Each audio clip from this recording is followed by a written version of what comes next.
follow-up on arguably the most revolutionizing football boot we've seen released in the last 5 years. Do you just upgrade the Magista Obra I? Not if you're Nike. No.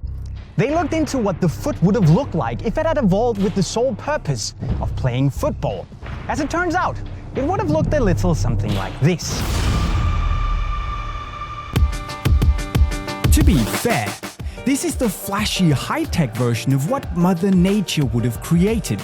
But when you boast a re-engineered Flyknit upper with an airy foam lining for comfort, Brio cables for lockdown, and a tighter, more anatomically correct dynamic fit color, then we're kinda cool with it. It is definitely still a Magista though, with that completely seamless and utterly comfortable padded sensation kept intact, making it feel like the plush socks my nan knits for me at Christmas.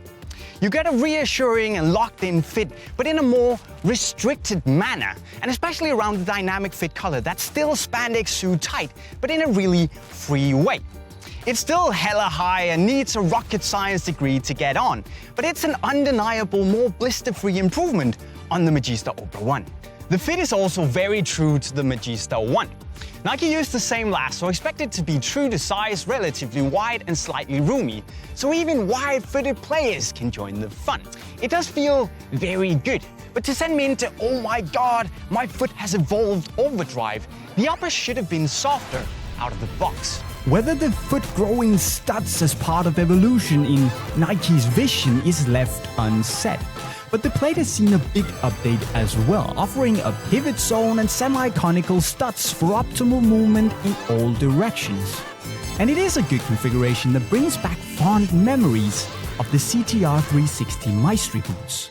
It works like a ninja, silently getting the job done with minimal fuss. Hiya! Moving on to the big deal. The meticulously engineered bumps are made to be the evolution that never happened, and be a direct connection from the ball to your brain, to activate your senses better. Focus with bigger bumps around the most sensitive areas of your foot. To be honest, my senses didn't feel remarkably more stimulated, but what the bumps do offer is a soft and dampened touch on the ball, as if you'd strapped an airbag around your feet.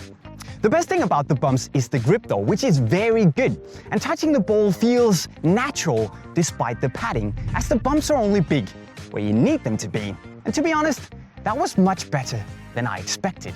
But as nature has shown, evolution takes time, and despite the Magista Obra II being very good, it's not perfect. I have 4 small things. The colorway.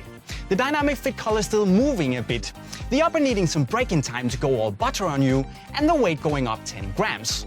All of which can be forgiven in the big picture. The big but is that with the way the Magista II was launched, you'd expect it to be just as big of a revolution as the Obra I. It's not. Nike might say that this is more than just an evolution, but to me, evolution is exactly what this is. That's not necessarily the end of the world, mind. Magista Obra II is like a Pokemon evolving from its early clean and smooth stage.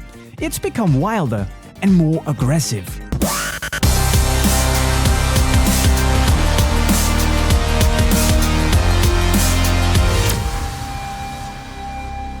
Thankfully, the second generation is a better boot. Hypervenom. Nike kept what worked and fixed what needed to be fixed to make the Obra more refined. And you know what? That's good enough for me.